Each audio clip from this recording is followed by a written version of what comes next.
anyone here would like to start a podcast or is in the early stages of their podcast, one is you have to consume podcasts to be able to create effective podcasts. Para kung hindi mo nararamdaman kung ano yung feeling ng isang listener, I don't think a podcast would be that effective.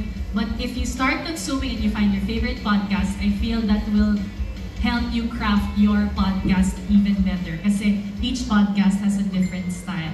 Second is, if you do start your podcast, find a workflow that is sustainable for you.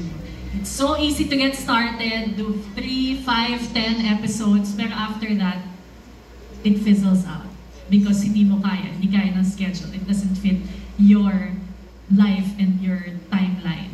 So find one, doesn't have to be a long podcast, find one that works for you. And then when you get the habit, yun na, it's gonna stick and it's gonna stick with your listeners also. And lastly, collaborate. That definitely helps and it's mutually beneficial for creators to collaborate.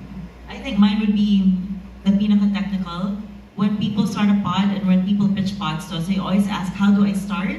I always say, don't buy a mic. Kasi mahal bumili ng mic. You know what the best mic is right with you? It's your phone. This is a very good recording device. Especially pag yung earphones mo naka-plug in, your earphone mic is really, really good quality, especially if it's original. Just grab a friend, talk to each other, lay out your tracks in GarageBand or your editing tool, and then that's it. Publish via Spotify for podcasts, and then it's on Spotify already. It's as easy as that. Congratulations to all our content creators here. Thank you, Barbara. Thank you, Jay, for Finance. Thank you so much, Globe. Thank you for this opportunity to talk about podcasts, and we hope that you listen to our shows, Paano Ba To, and Ganito Kasi Yan, and Slate, which are all under Anima Podcast. Thank you so much.